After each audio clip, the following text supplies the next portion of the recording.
Ma'am, we are live in another 10 seconds.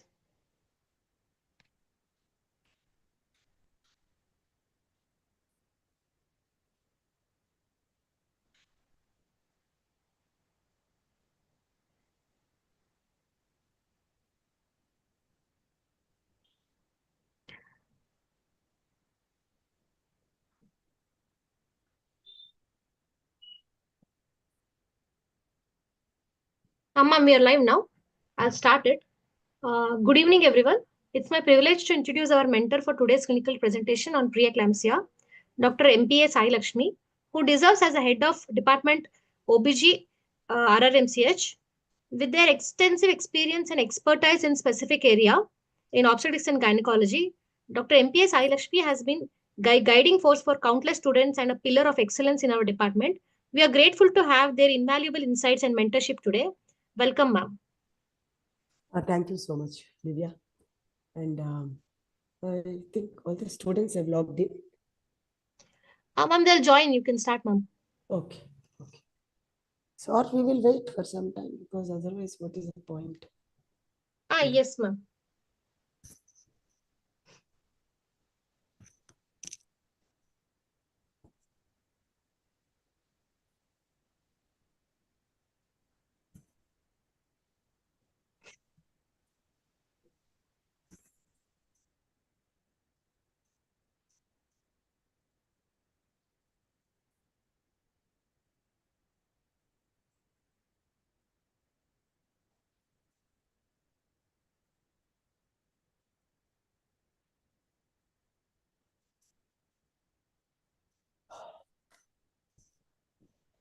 It's announced. Previously, it is announced.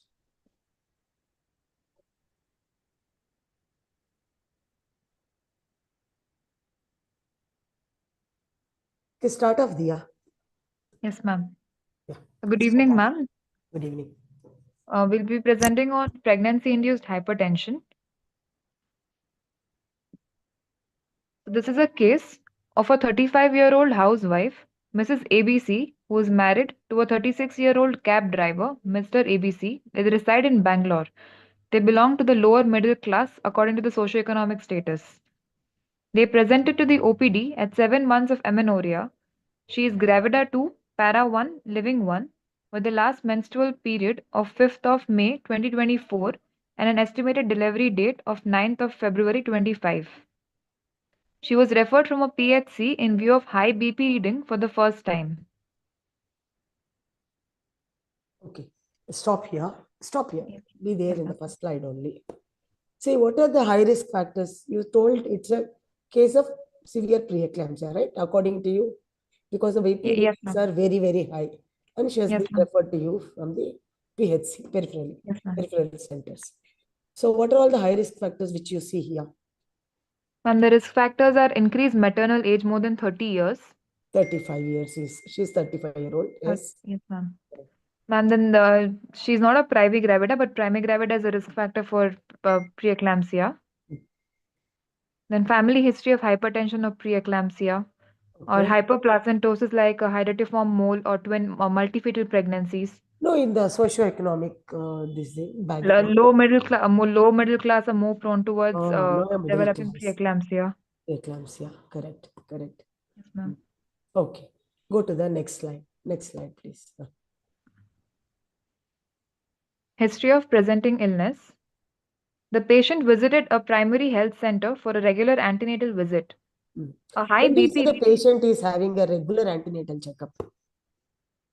when she has more than 4 antenatal visits at the same hospital, ma'am. At least 4 checkups. At least 4 visits, ma'am. Visits. How are these 4 visits like? How do you space them? How do you space these 4 visits? Ma'am, in the first trimester, the patient visits once, and after which, in the second trimester, there has to be minimum 2 visits. Or is it in the third trimester, 2 visits?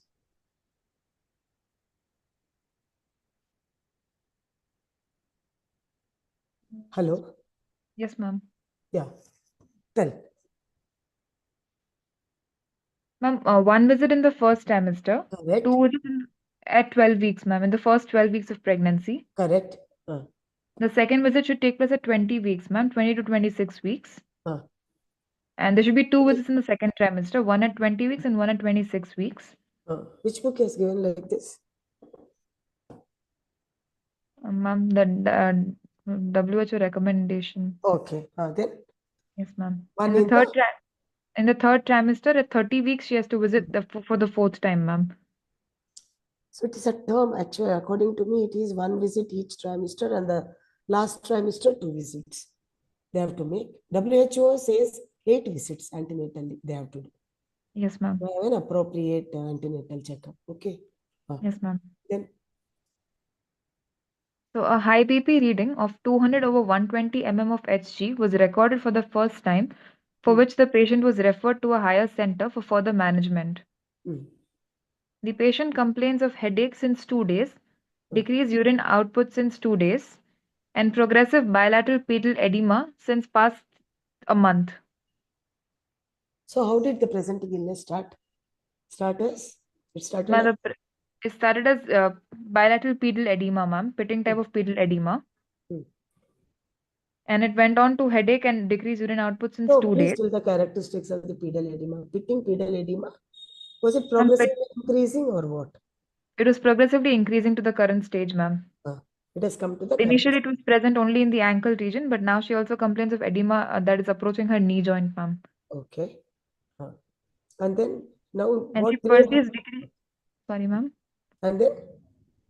Ma'am, so grade 1 pitting edema is towards the ankle which is present. Grade 2 is present in the below the knee. Grade 3 is in the thighs, and grade 4 is anasarca, ma'am, generalized edema, ma'am.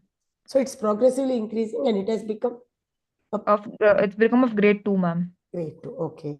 Then? And she perceives decreased fetal movements for the past 2 days, ma'am. Okay. Okay. Fine. Then? Ma'am, there is no history of any visual disturbance, abdominal pain, bleeding per vagina, vomiting, or excessive weight gain, ma'am. Okay. Her bowels, sir? And her bowel was normal in movement, ma'am. Normal. Okay. Next. Yes, ma'am. So her present obstetric history. Her gravida 1, it was a 2.5 kg male baby delivered via normal vaginal delivery 9 years ago at a government hospital. It was an uneventful pregnancy. The baby is is alive and healthy. Her last menstrual period was 5th of March 2024, and her estimated date of delivery for the current pregnancy is 9th of February 25. Okay. So LMP is? LMP 5th of May, ma'am. May. Okay. Yes, May. And the expected date of delivery is? Is 9th of February 2025. 9th of February. What is the gestational age as of now? As of now, ma'am, her gestation age is 29 plus 5. 29 weeks, 5 days, ma'am. 5 days. Okay. So, okay. Next. Her current pregnancy, first trimester, it was spontaneous conception. Urine pregnancy test was positive at 1.5 months of amenorrhea at a hospital. Dating scan was done at 9 plus 3 weeks of gestation. It was of normal study. NT scan was done at 12 plus 3 weeks. That was also of normal study. The patient takes folic acid tablets regularly. There was no history of fever with rash, hyperemesis, radiation exposure, or teratogen exposure. Okay. Next slide, ma'am. Yes, please. Second trimester, the patient started perceiving quickening, that is fetal movements, at 5 months of amenorrhea.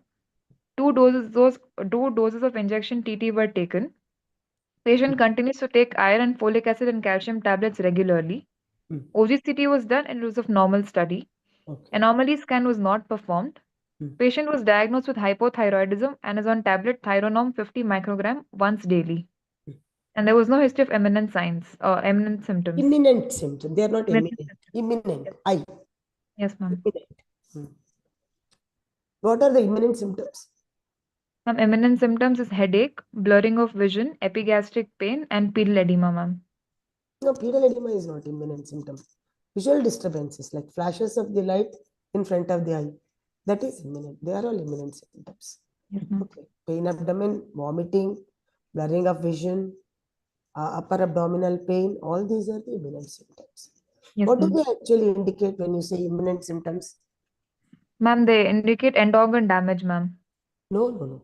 If that is not treated immediately, the condition, Will patient will have eclampsia, imminent eclampsia. yes, ma'am. Okay. So that is why they are called imminent. What is imminent? The convulsion is imminent. That is, eclampsia is imminent. So that Yes, is why the patient is showing these symptoms. Okay. If it is not, it's like a warning symptom. Okay. Third. Third trimester. Hmm. Patient perceives decreased fetal movement for the past 2 days. Hmm. Interval growth scan was done. It was of normal study. Hmm. Patient continues to take iron and folic acid and calcium tablets regularly.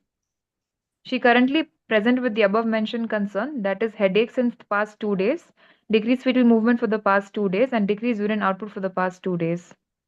Okay. Go to the first slide, please. First trimester. What are all Yes. the things we have missed? What are the things we have done? So she has conceived. What is the age of the first baby? Ma'am, her first baby is 9 years old now, ma'am. 9 years old. So this long gap between the first pregnancy and the second pregnancy also is a high risk factor Yes, ma'am. for the preeclampsia. Okay, that is one thing.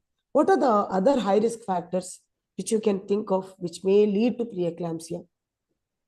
Ma'am, family history of hypertension or preeclampsia in her first degree relatives.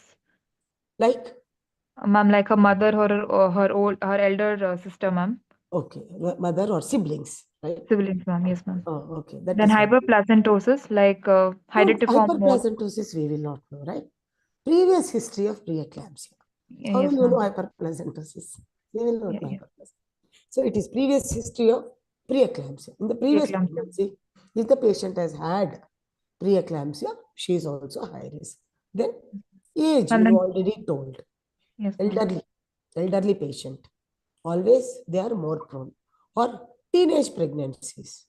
Yes, ma'am. Patients who are having teen pregnancies, they are also high risk. Then Yes. what else you can think of?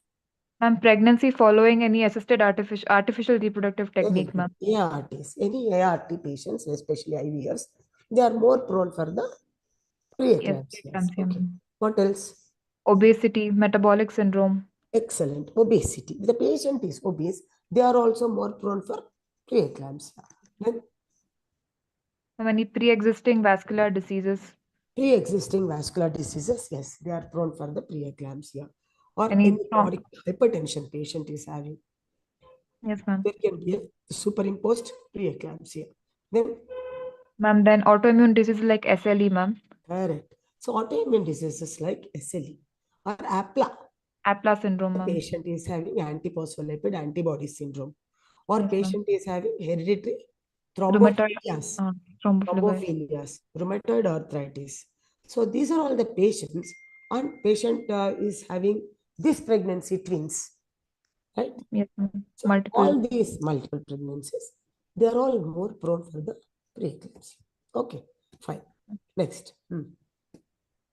So this is a, please wait, first Oh, one. yes, ma'am. Yes, ma'am. Okay. So what are all the information you will get in the first trimester scan? Ma'am, first trimester scan will get in the fetal cardiac activity, ma'am. Okay. Then the site of the gestation, the site Okay. of the placental implantation. Site of the gestation, whether intrauterine or ectopic, that's all. eh, Okay. Yes. Then And then fetal cardiac activity, ma'am, and we can estimate viable, whether it's a viable pregnancy vi- or not, that we will know. What else?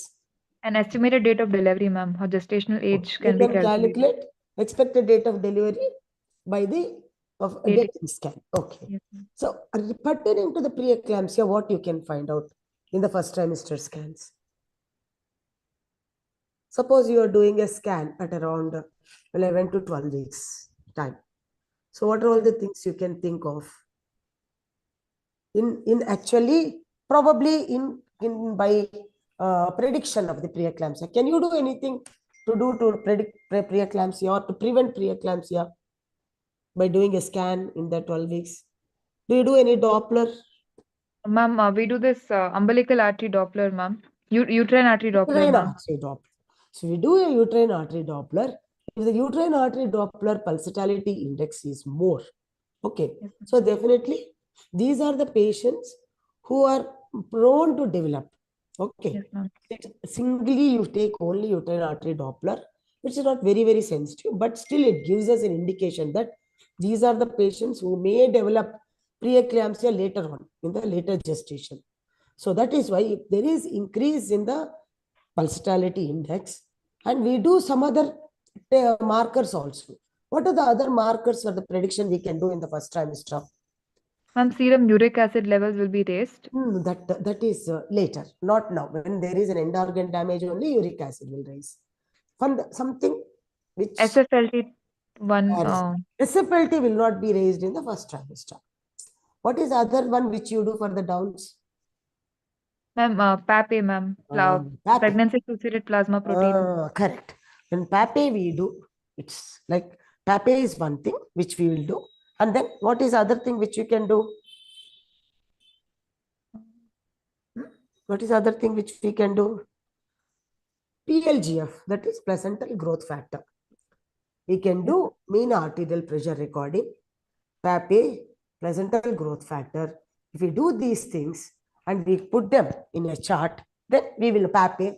We will know that these are the patients who may develop, depending, putting their values, we will know these people may develop later on pregnancy-induced hypertension or preeclampsia. Okay. Yes, So ma'am. what will you do? Suppose if it shows high values of the on screening, this is called as preeclampsia screening, right?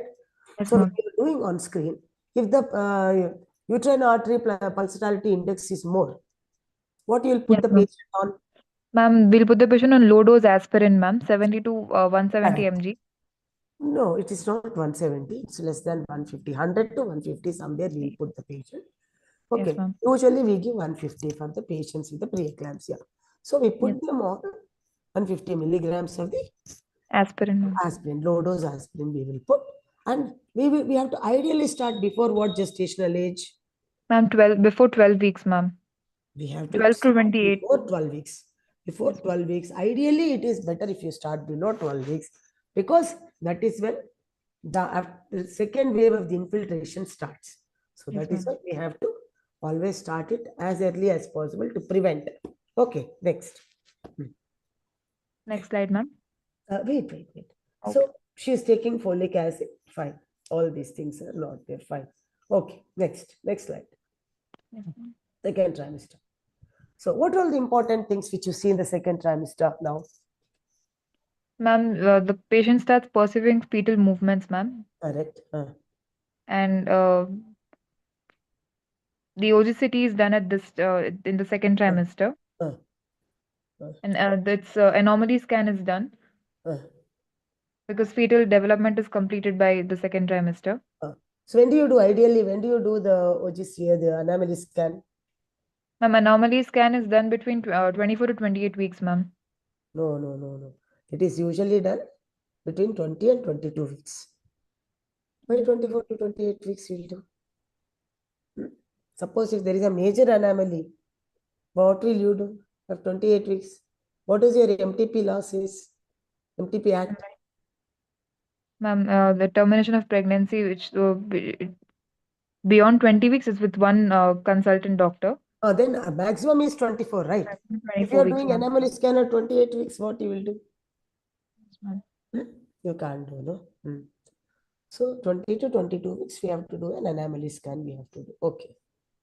Then anomaly scan was not done for this lady. I don't know why.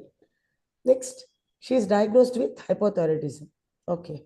And she is on tablet Tylenol. So another risk factor for the preeclampsia is hypothyroidism. Patients with hypothyroidism also develop preeclampsia. Okay. No history of imminent symptoms, not imminent. Okay. Next. Yes, Third trimester. Patient had regular and see here you cannot write no decreased fetal movements. Third trimester, she is now entered third trimester, right? yes, ma'am. Interval growth scan was done, which is found to be normal. Taking iron and calcium, and patient has perceived decreased fetal movements for the past 2 days. currently presented with a headache and decreased urine output, right? Yes, ma'am. Right? Okay. Next. Okay. She's now admitted, right? Go ahead. Next slide. Yes, ma'am. So her past history, Hmm. she has no she has no history of diabetes mellitus, hypertension, asthma, epilepsy, any renal or cardiac disease. There was no history of blood transfusion. Family history, there was no similar complaints in her mother or siblings, and her previous pregnancy was uneventful. Immunization history, two doses of tetanus toxoid was taken. Okay. Next.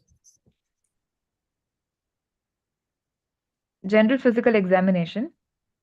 The patient was conscious, coherent, cooperative, and oriented to time, place, and person. She appears to be moderately built and nourished, with a pre-pregnancy BMI of 30 kgs per mm cube. Okay. So this is another high risk factor. What you are seeing, she is obese, on the obese side, right? What is the weight and the height of the patient, which you have to write? We cannot only write the BMI. We have to write the height and the weight of the patient also. In what way height of the patient is important? I'm short-statured. When do you say that the patient is short-statured? Less than 150 centimeters. No, 145 centimeters. Okay. Yes, When it is less than 145 centimeters, we call the patient as a short-statured patient. Okay. Yeah. Yes.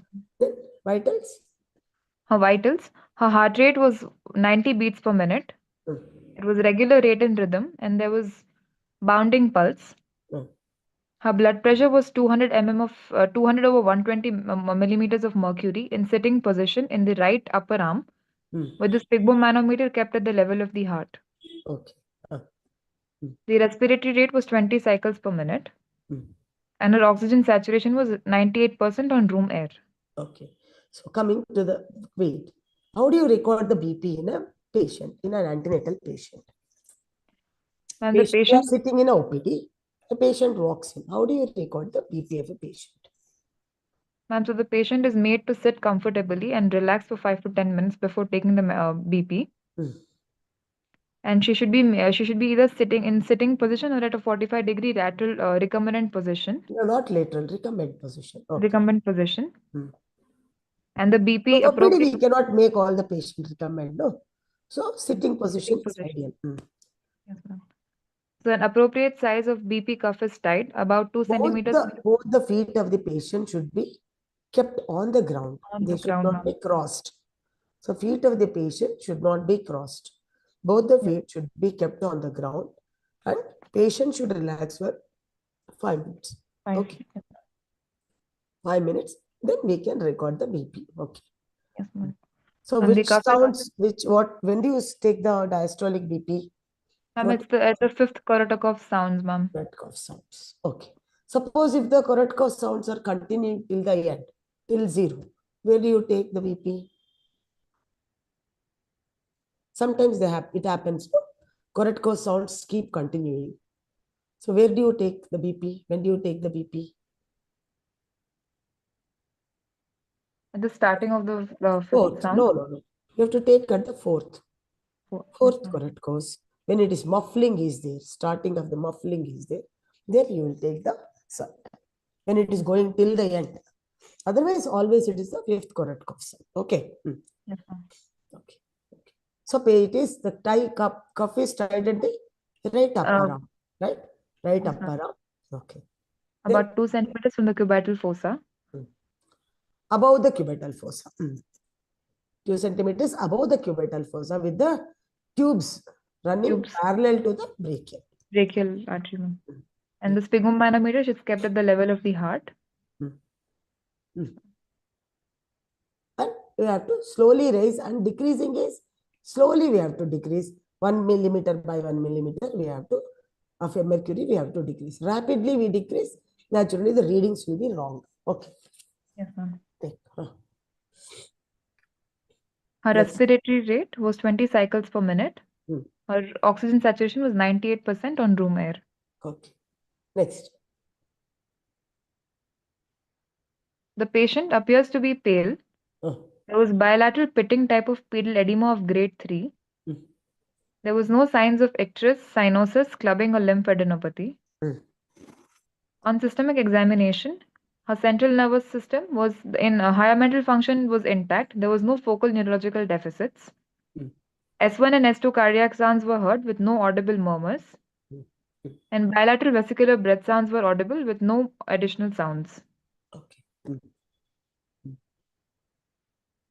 Per abdominal Please examination. go back to the previous slide. Go back to the previous slide. So pallor. Pallor, what do you attribute this pallor to? The patient appears to be anemic, ma'am. Okay. She could. Probably anemic. Okay. Pitching. How can you grade the edema? Ma'am, grading of edema, grade 1 edema, it's only up to the ankle, ma'am. Mm. Grade 2 edema is up to the knee joint. Mm. Grade 3 is progressing to the thighs. And grade 4 is generalized anasarca, ma'am. What are all the sites where you see for edema? Ma'am, edema is seen on the medial malleoli, about 2 centimeters from the medial malleoli and the dependent part of the body. 2 centimeters. It's not medial malleolus. You can 2 centimeters, 3 centimeters, and all. There is nothing like that. So Yes, medial ma'am. malleolus. Then In the medial dependent side of the position, ma'am. shaft of the tibia. Shaft of tibia, ma'am. Then Ma'am, then in supine position on the sacrum, ma'am. when the Dependent patient is lying down, presacral edema. Okay. sacral edema. uh, And then in case of severe preeclampsia, there can be vulval edema. Abdominal wall edema. Ascites, ma'am. Yes, ma'am. No, not ascites. Abdominal wall edema will also be there. How does it abdomen look when there is edema of the abdominal wall? Ma'am, It it has looks got a very tense. typical pudgy orange appearance.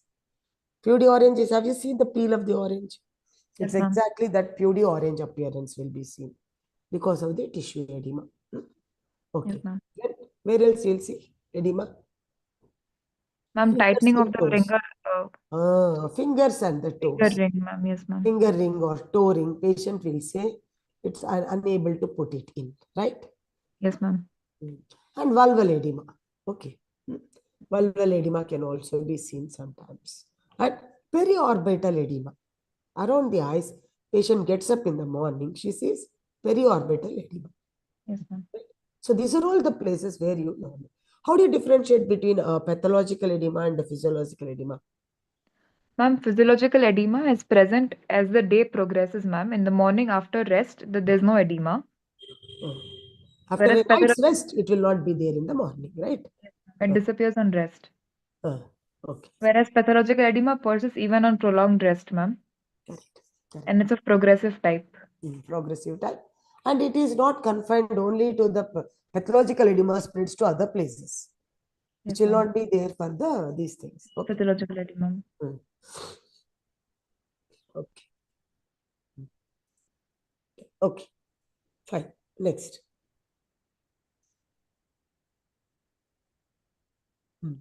For abdomen examination, on inspection, uniformly distended abdomen with central and inverted umbilicus was there. Linea nigra is present. There is no visible veins or sinuses, and the hernial orifices appear to be intact. Normal. Okay. Okay. On palpation, all inspectory findings were confirmed. There was no tenderness or local rise of temperature. The uterine fundus corresponds to 26 weeks period of gestation. Fetal parts were palpable and is of variable presentation. So because suppose if the patient is having some 32 or 34 weeks, then you have to tell about the presentation, whether it is a vertex present or whether it's a cephalic presentation, on which side the back is, on which side the fundal grip, all the grips you have to describe if it is beyond 32 weeks. Okay. So now it is somewhere between 26 weeks. It is humanly impossible to see what is the presentation, right? What other thing you can comment in palpation? What is the gestational age you have said? It is 29. 25, almost 30 weeks. But what is the height of the uterus? Have you told the height of the uterus in palpation? Yes, ma'am. It's 26 weeks, ma'am. 26 weeks. So that is what? So 26 weeks. Then what does it indicate? Ma'am, it could be either oligohydramnios, wherein the uterine height is less than the period of gestation. Correct. Or it could be fetal growth restriction, ma'am. Correct, FGR. So we have to think what is the cause, why this height of the uterus is less than the period of gestation. Either it is oligohydramnios or FGR, or it is IUD, intrauterine fetal demise, or the patient is giving us a wrong history. Yes, So ma'am. these are all the things which we have to think of before we contemplate anything else. Okay, fine. So where presentation, we just cannot be very sure at 26 or 30 weeks of gestational age. What exactly is the presentation? We will not know. Okay.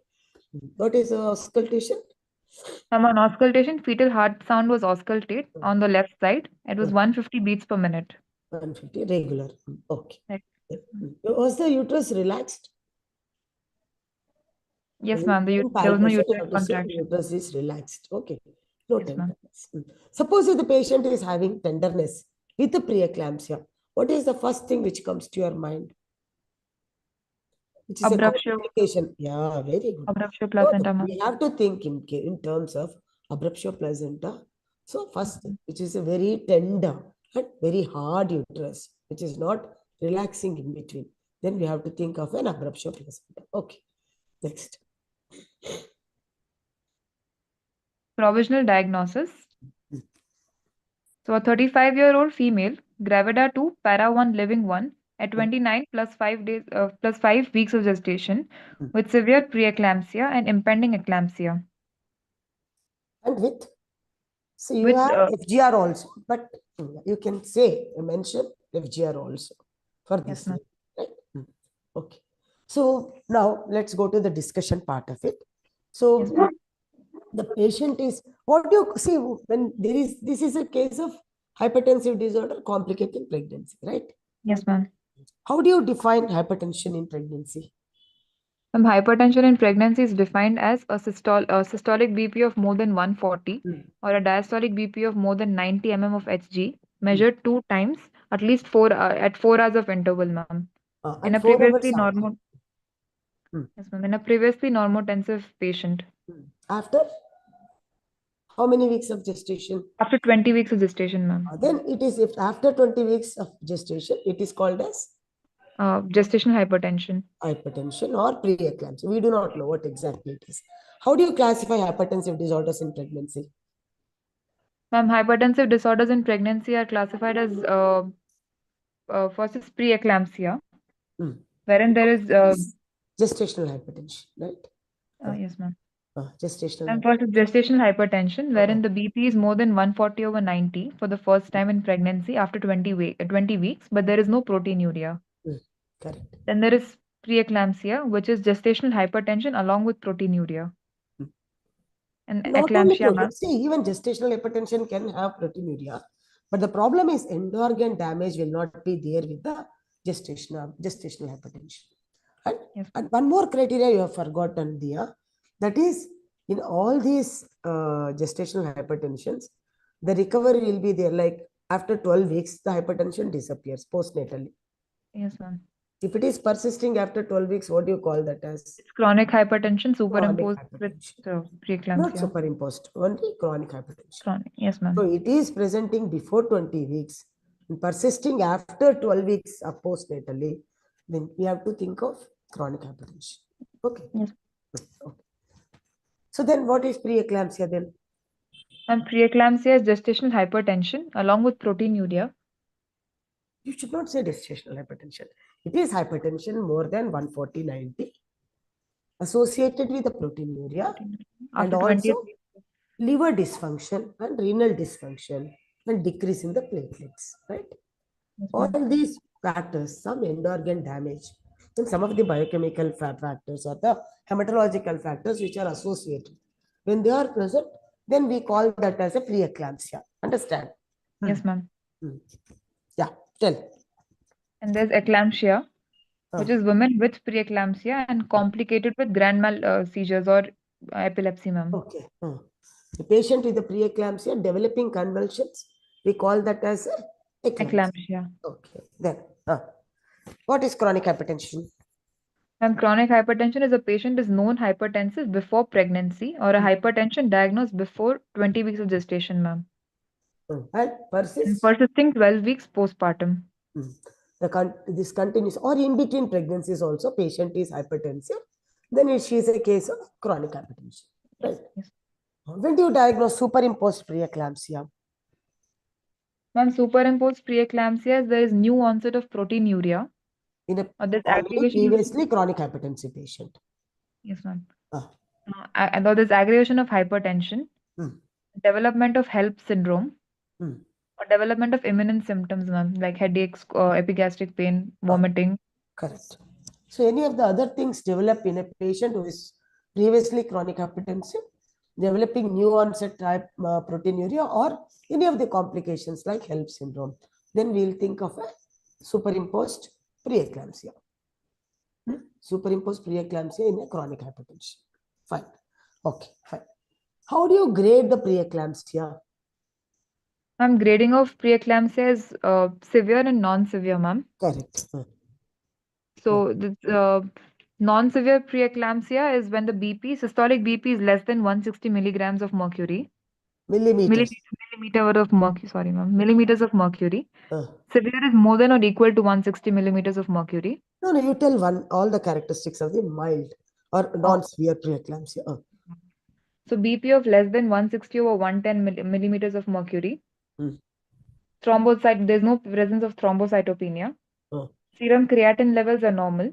uh, There is only mildly elevated serum transaminase levels. uh, There's no imminent signs like headache, oliguria, visual disturbance, or epigastric pain. mm, There is no fetal growth restriction present. mm, mm. There's no signs of pulmonary edema, and the non-severe variety will present in the late No gestational. imminent symptoms. Most importantly, no imminent symptoms. And BP is less than 160, 110. This and no platelets, no liver dysfunction, no renal dysfunction. Then we can think of a mild Non-severe. non-severe preeclampsia. Severe preeclampsia. Ma'am, severe preeclampsia is when the systolic blood pressure is more than 160 millimeters of mercury or Mm. diastolic is more than 110. And there is presence of thrombocytopenia of platelet count being less than 1 lakh per microliter. And serum creatinine, Less than yes, 1 ma'am, lakh, right? serum creatinine more than 1.2 mg per deciliter. Mm. Markedly elevated serum transaminase, that is more than double the normal range. How much is it? Ma'am, normal level of serum transaminase is less than 40, ma'am. And there's presence of eminent symptoms like headache, oliguria, visual disturbance, epigastric If it pain. is more than 70 international units, usually it will be more than 70. Then we have to think in terms of severe liver dysfunction. What are the transaminases? AST and ALT, ma'am. Aspirate, alanine, aspirate transaminase and alanine transaminase, right? Yes, ma'am. Then, Then there is presence of fetal growth restriction. And the presentation is in early gestational age, ma'am. This is the criteria for diagnosing severe preeclampsia. DIC, patient is having DIC. Yes, ma'am. Patient is also having DIC or patient is having shock. When there is oliguria, but also take into consideration oliguria. Yes, okay. ma'am. So when all these things are present, she will naturally go into the severe group, right? Yes, ma'am. Okay, fine. So once you know you have, what is your patient? Your patient is in? Ma'am, she is in severe preeclampsia, ma'am. Severe preeclampsia. Okay. So immediately, what is the next course of action you will do for the severe? Ma'am, the patient should be admitted in the hospital. Correct. And the BP should be brought under control, ma'am. Correct. So she is admitted now. Now, have you done any investigations for this lady? Yes, ma'am. What investigations? And the investigations, what we've done is complete blood count with blood grouping and RH typing. What is the importance of this blood count? What is the blood most count important ingredient which you look at in the complete hemogram? Ma'am, the hemoglobin levels, ma'am, they indicate hemolysis in HELP syndrome. Okay, hemolysis is one thing. Or and platelet count, ma'am. Platelet count. Most important is the platelet count. Yes. So this actually makes the patient into the severe form or non-severe form, or patient is more prone to go into disseminated intravascular coagulation. Okay, or HELP syndrome. Okay. So these are the things which is very, very important in human. Now, then Ma'am, then liver function test. what are all the factors? Why is there liver dysfunction? Why is Ma'am, there liver dysfunction is present because of this pericapsular hemorrhage, ma'am. because of the This what is the basic hypoperf pathology in any of these vital organs in Ma'am, this preeclampsia? hypoperfusion of the organ. Because of the Ma'am, preeclampsia is basically endothelial damage and vasospasm, ma'am. So correct. vasospasm is leading to end organ damage by causing decreased blood flow to the organs, ma'am. Vital, all the vital organs. It is decreased. Likewise, it is decreased to the liver also. So what does it cause? What does it produce? Liver Ma'am, dysfunction. ma'am, liver dysfunction, it will produce elevated liver enzymes, ma'am. There is periportal hemorrhages. Peripheral hemorrhage, yes, ma'am. So when you see the gross appearance of the liver will be mottling of the liver. Yes, ma'am. Sometimes all these hemorrhages, they will go. What is the cause for the abdominal pain in preeclampsia? Ma'am, it's the subcapsular hematoma that is stretching the liver capsule, ma'am. So it is stretching the Glissen's capsule or the liver capsule, causing the right hypochondriac pain. Okay. So, and sometimes there will be a spontaneous rupture of this liver capsule, leading to the mortality is almost 70 to 80% whenever there is a hepatic rupture. Okay. So, what are all the factors you will see for the liver dysfunction, LFT? Ma'am, you in LFT, the total bilirubin and direct bilirubin will be within the normal limits, ma'am. But No, the LFT that can be raised. If there is a hemolysis, the yes, direct bilirubin will be raised. Okay. yes, ma'am. Then, And the transaminase, that is the AST and ALT, will be elevated more than 2 folds. Then the serum LDH will be elevated, ma'am, because of the hemolysis. And the total protein will be decreased, ma'am. correct. Okay. Then what about the RFT? Ma'am, on renal function test, we'll check for urea, uric acid, and creatinine. In severe form, creatinine will be more than 1.2 milligram per deciliter, ma'am. What is the And uric acid, uric creatinine in the normal non-pregnant patient? ma'am, it's less than 1 mg per deciliter, ma'am. Pregnant patient. In pregnant, it's less than 0.7 0.7 milligrams milligrams per per deciliter. And uric acid will be elevated by more than 4.5 mg per deciliter, ma'am. Okay. So what does it indicate? Uric acid elevation in the renal function test? Ma'am, it indicates glomerular endotheliosis, ma'am. It indicates a tubular dysfunction. Okay. Yes, ma'am. So it indicates tubular dysfunction. Dysfunction. So what are the pathological changes which you see in the kidney? In Ma'am, preeclampsia? in the kidney, ma'am, because of decreased renal blood flow, ma'am, and there'll be decrease in the GFR, which will cause renal cortical necrosis, ma'am. And will cause See, basic pathologies you only told. There is vasospasm and endothelial endothelial. damage. Yes, So the glomerular apparatus will change and like it becomes more porous and the endothelium is not tight anymore. So it starts losing proteins, ma'am. more amount and it is also damaged. Okay. There will be deposition of the hyaline-like material underneath the endothelium of the glomerulus. Okay. And the resorption of the kidneys tubules is also decreased. So that is why what happens, it becomes more leaky. Okay. Because of the endothelial dysfunction only, we'll get edema also and also decreased urine output and the renal dysfunction will start because of the vasospasm, right? Yes, ma'am. Okay. Then serology is? Ma'am, serology is done to rule out.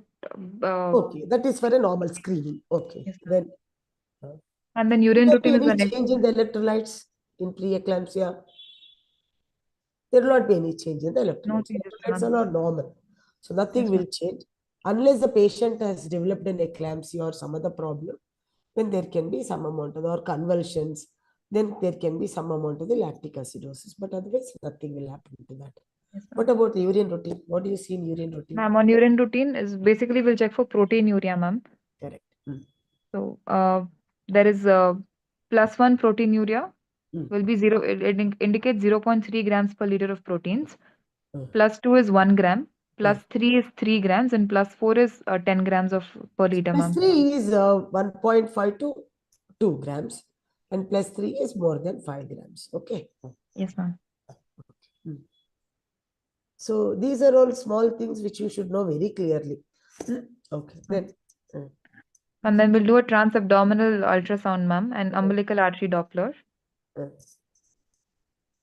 And to check for the fetal well-being, we'll do NST, ma'am. What do you see in umbilical artery Doppler? Ma'am, in umbilical artery Doppler, there'll be You need absent not of do transvaginal sonography here. What type of sonography you do here? transabdominal sonography, ma'am. Transabdominal sonography we have to do. So what are all the things you will see in transabdominal sonography? Ma'am, in transabdominal sonography, we'll see for this fetal biometry, ma'am. Correct. In So which what we'll is see the fetal biometry? Ma'am, fetal biometry is fetal biparietal diameter, head circumference, arm circumference, and femur Not length. arm circumference, abdominal circumference. Head circumference, abdominal circumference, biparietal diameter, femur length. Femur Okay. length. And Yes, then ma'am. we'll calculate the expected weight of the fetus. Weight of the fetus. Yes, ma'am.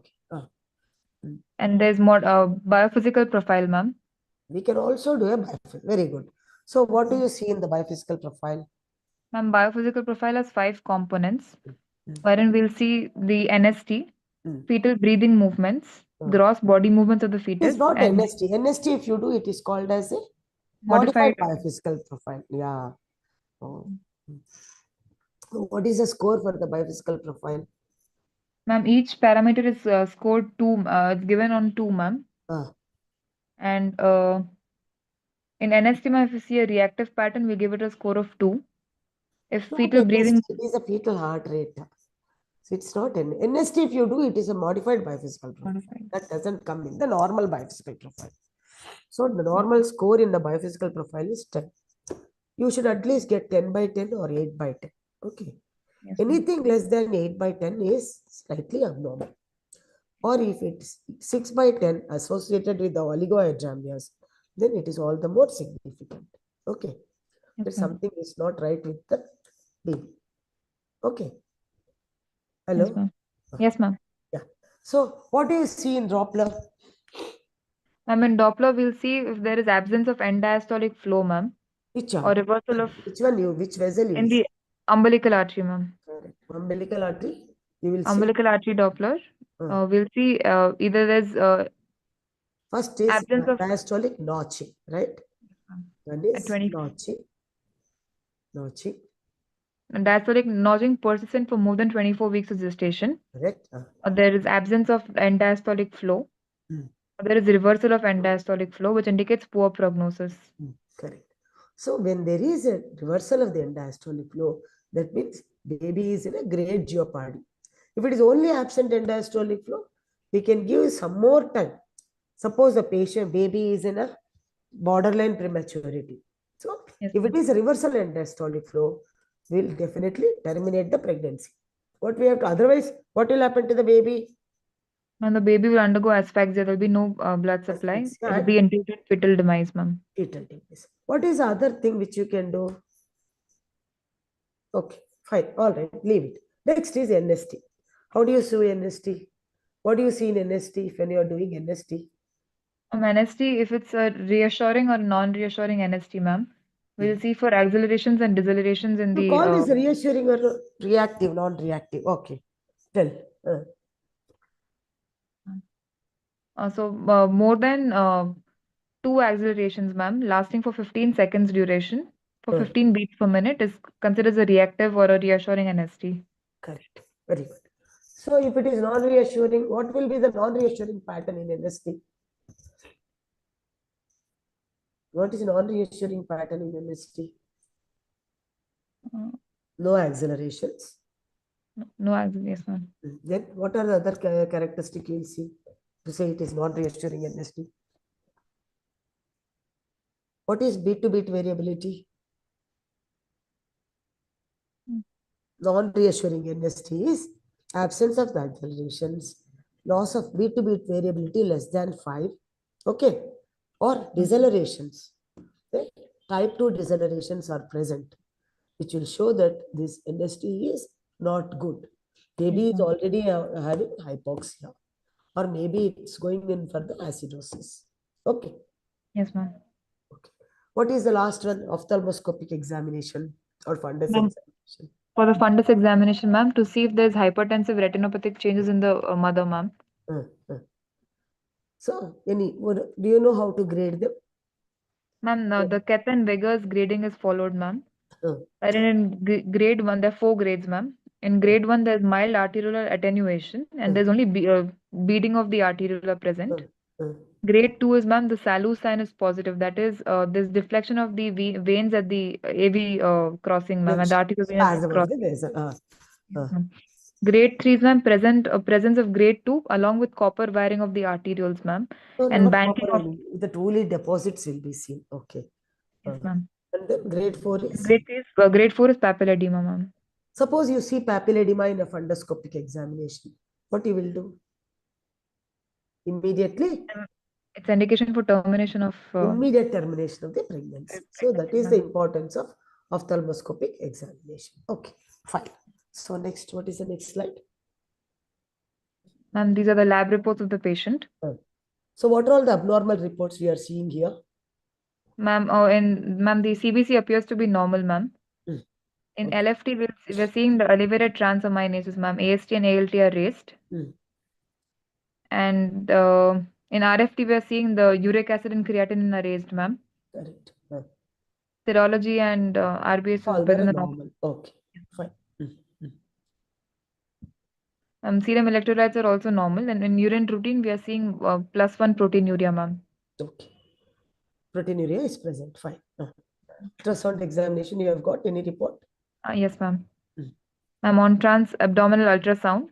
It shows a single live intrauterine gestation at 25 plus 6 weeks of gestation with cephalic presentation. The estimated fetal weight is 108 grams. Sorry, ma'am. 802 grams plus or minus 10%. The fetal heart rate is 152 beats per minute. The amniotic fluid index is 10.5 centimeters. And there's grade 2 IUGR, ma'am. And the Doppler shows absent end-diastolic flow of the umbilical artery, ma'am. Umbilical artery. So it is absent. So, but next, what is the next slide? It's the diagnosis. Okay, fine. So, what is your diagnosis? And the diagnosis is a 35-year-old female, gravida 2, para 1, living 1, at 29 plus 5 weeks of gestation, with severe preeclampsia, impending eclampsia, and severe IUGR, ma'am. Okay. So, this is your final diagnosis. So, what do you want to do this? You have done investigations which are showing end organ dysfunction, right? So, tell me what are the complications of the preeclampsia? Tell me. Ma'am, there's maternal and fetal complications, ma'am. Maternal complications of preeclampsia, the mother could go into eclampsia, that is, she could throw convulsions. She could have accidental hemorrhage. She could have renal dysfunction causing oliguria to anuria. She can have blurring of vision, which will lead to blindness. Renal dysfunction can also lead to renal failure. Okay. Yes, ma'am, renal failure. She can go into preterm labor, ma'am. Preterm she could have abruptio placenta. Abruptio placenta. Or development of HELP syndrome. Acute development of ARDS, acute respiratory distress syndrome. Okay. And postpartum, she can have postpartum hemorrhage. No, it's not over. Antenatal is few more are there. No?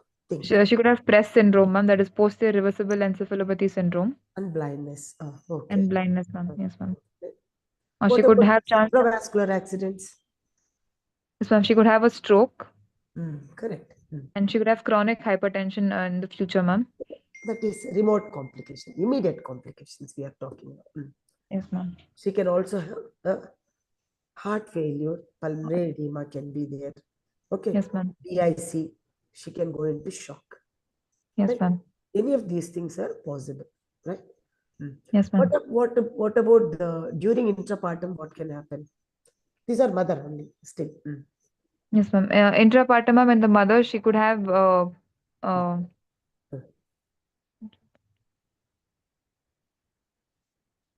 what can happen? She can have convulsion. What do you call convulsions during the labor? It's called as antepartum. Intrapartum seizures, ma'am. Intrapartum eclampsia. Okay. Then what can happen? There is increased incidence of the operative deliveries in these patients. And what else can happen? Postpartum. Fetal distress can happen. Fetal distress, yes, ma'am. Distress and IUD. IUD. Right? She On can the also fetal, develop during labor abruptio placenta. yes, ma'am. Okay. Then, On the fetal complications, and, is in, no, after delivery, what can happen postpartum? postpartum, she could have postpartum hemorrhage. Hmm. She could have DIC, development of DIC, Hmm. shock, Shock. Sudden sepsis, and postpartum collapse is very, very common in these ladies, right? So, severe bleeding, atonic BPH, sepsis. then naturally they will collapse. Postpartum collapse will be there in these patients. Okay. Hmm. Then, what are the remote complications in these patients? Some remote complications like she could have recurrence of hypertension in pregnancy in the future pregnancies. Okay. She could develop chronic hypertension. Hmm. She could have chronic kidney disease. Correct. So these are all some of the remote complications the patient can have. So there can be a renal failure, remote. Suppose if the patient has developed acute tubular necrosis or something, in future she may have a renal failure also. Okay. So that is Yes, why ma'am. whenever there is a dysfunction, 40 to 50% of them may develop remotely a renal complication also. Okay. Then Yes, ma'am. cardiovascular complication, she may become a chronic hypertensive later on. Okay, fine.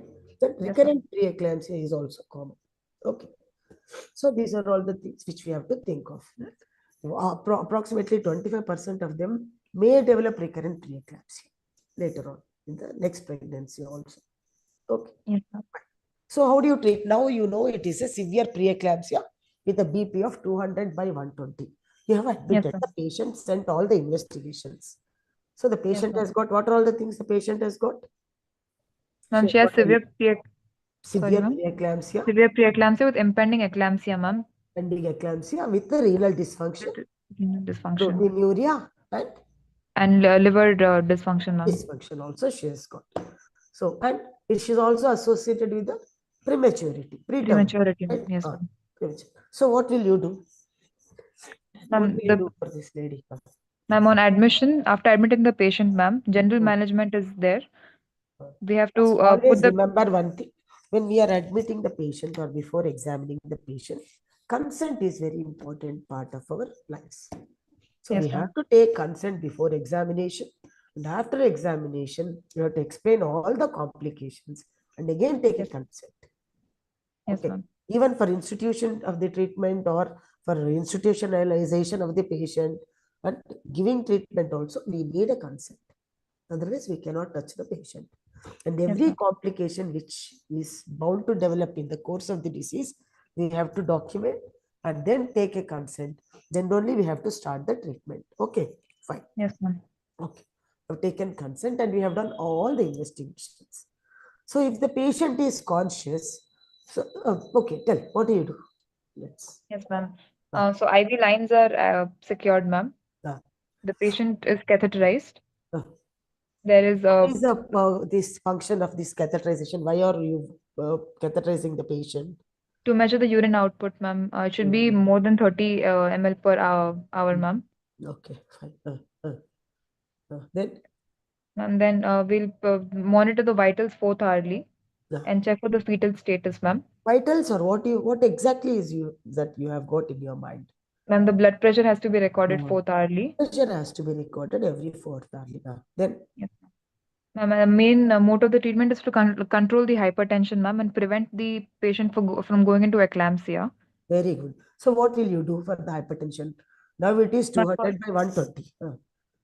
yes, ma'am. It's a kind of Labetalol hypertensive crisis. It's a hypertensive crisis. crisis. Correct. So what will you do?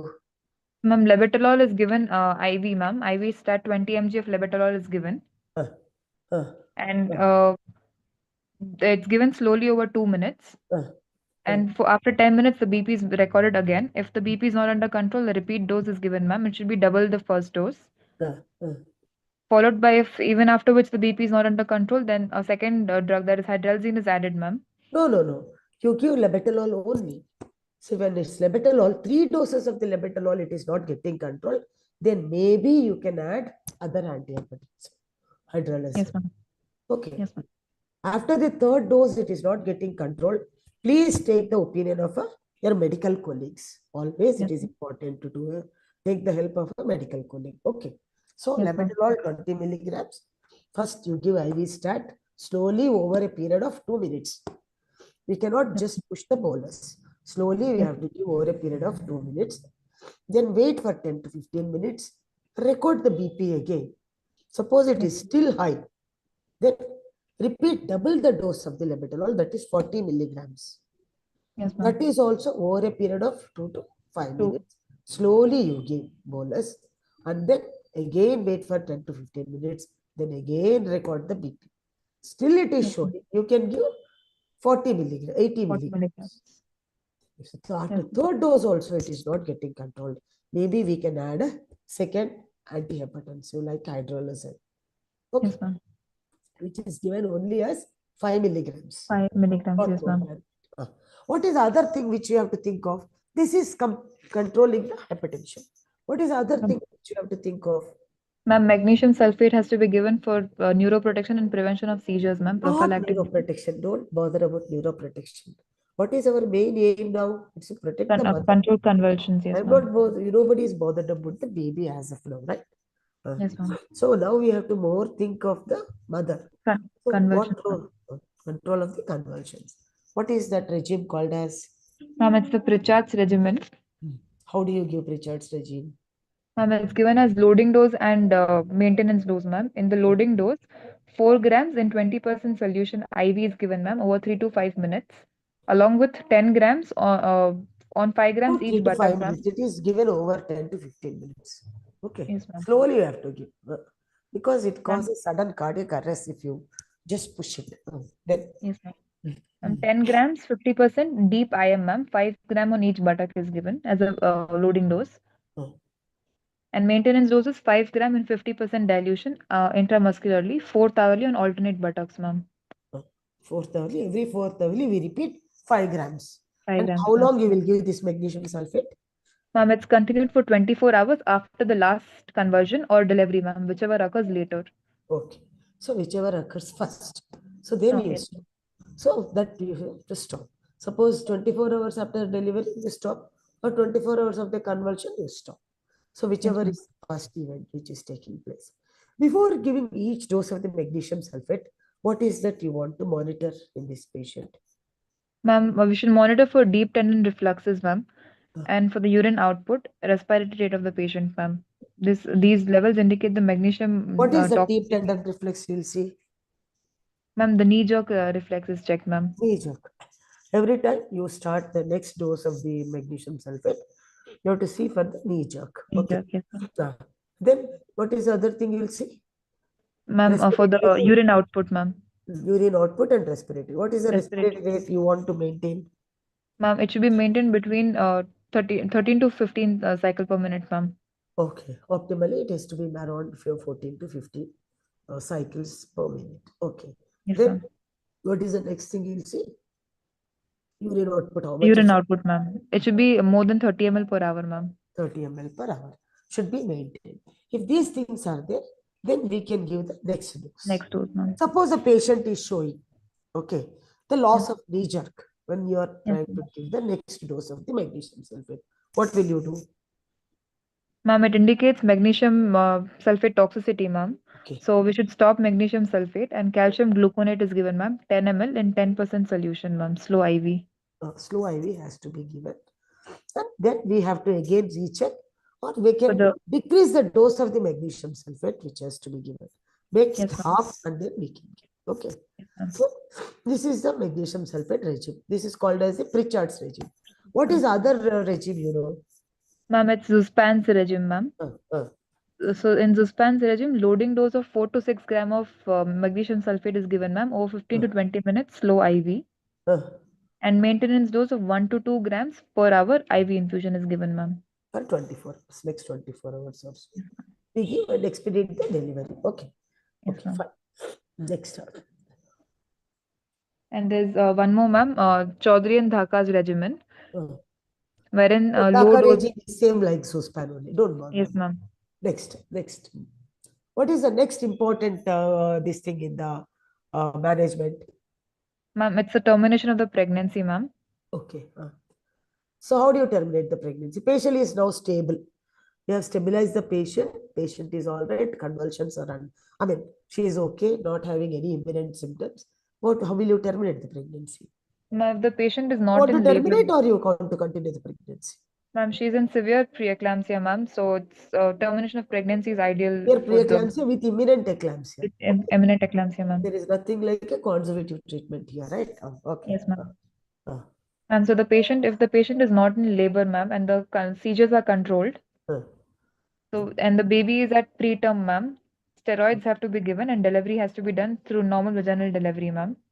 See, I'll tell you, we can give steroids, but it will take 48 hours for the steroids to work, right? To Yes, give ma'am. and for them to work, it will take minimum 48 hours. So, see, usually what happens in preeclampsias, there is accelerated lung maturity in the fetuses. So, when it is a tertiary care, you have got a tertiary care, preterm care is there. Tertiary preterm care unit is there, or a level 3 or types of the preterm units are there, premature units. Usually Yes, ma'am. 28, 29 weeks is good enough. But what is Yes, the ma'am. problem here with this baby? The baby is very small, 800 grams only. Okay. Yes, ma'am.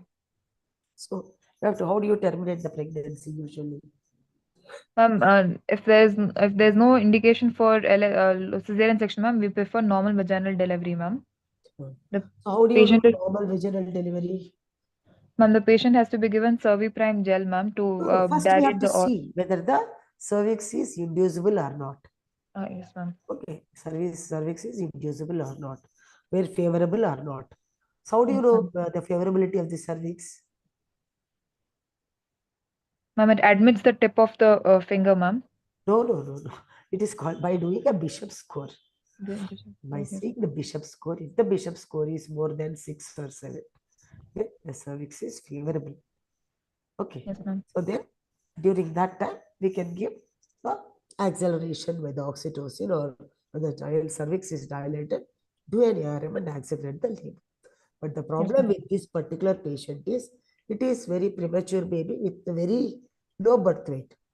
Okay. Yes. So we have to contemplate in view of the baby also. Sometimes we may have to, if the baby is very precious, then we may have to contemplate a C-section also, because very premature babies also will not tolerate the stress of the vaginal delivery. Okay. So Yes, we can ma'am. do a C-section. So, or if it's like non-salvageable baby, like maybe 600 grams, 500 grams, then we can allow a vaginal delivery. Okay. Yes, What ma'am. are the indications for C-section in preeclampsia and eclampsia? Ma'am, as such, preeclampsia is not an indication for cesarean delivery, ma'am. Correct.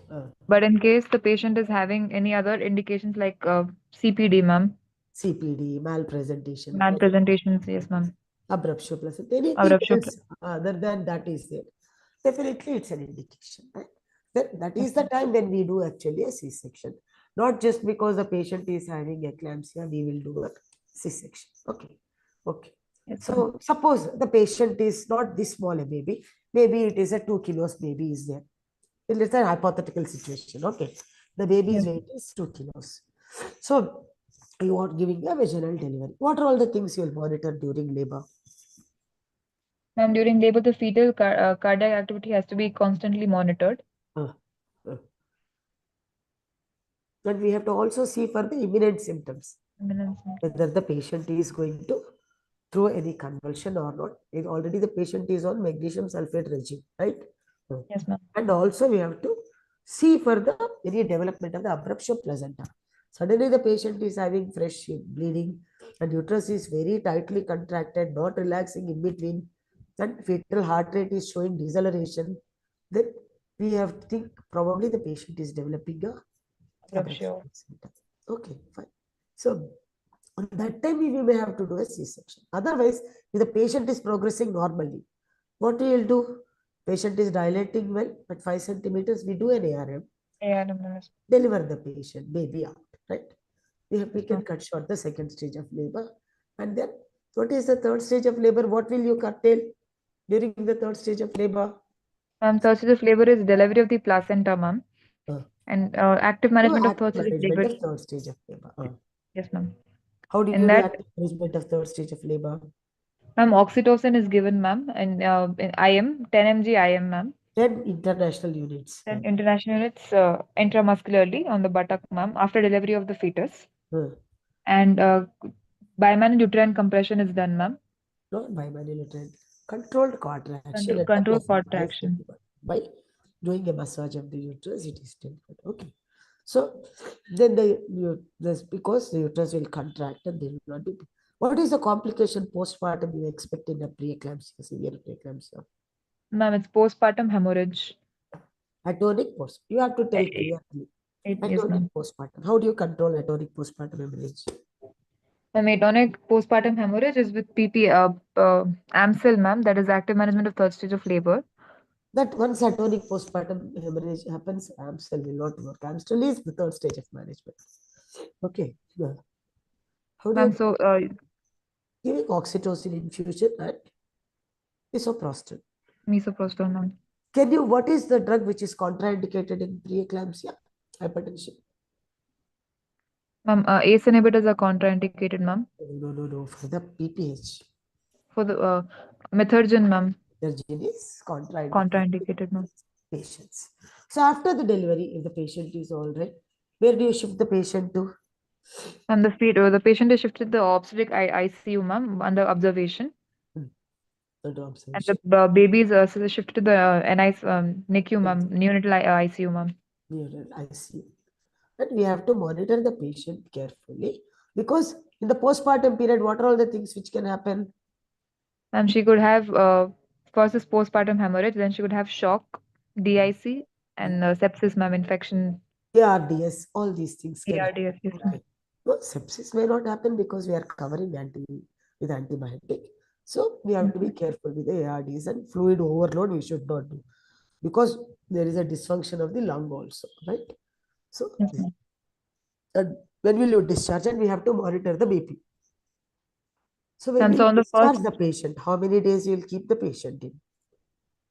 ma'am, for the first 24 hours, ma'am, BP has to be recorded every fourth hourly, ma'am. Correct. After which, once a day, twice a day BP is recorded, ma'am. No, once the BP comes under control, then only twice. Once BP is well under control with antihypertensives, what is antihypertensive you will give postnatally? Labetalol is We continued, can ma'am. continue with the labetalol or nifedipine. Okay. Yes, ma'am. So this is about the management of the severe preeclampsia and the eclampsia. Hope Yes, the students will be benefited by this brief discussion of the preeclampsia. And hypertensive disorders of the pregnancy in itself is a big ocean. Whatever we talk, only it's the tip of the iceberg what we are talking. Okay. yes, So ma'am. thank you so much for the opportunity, Divya. And Thank you so much, yeah, ma'am. Thank you so much. Thank you. Thank you so Thank you much, so ma'am. much for mentoring us. Thank you. Thank you. Bye-bye. Thank you, ma'am. Any Thank you, doubts you have got, you can please write to me or can talk to me in the college. Yes, Sure, yes. ma'am. Bye. Thank you.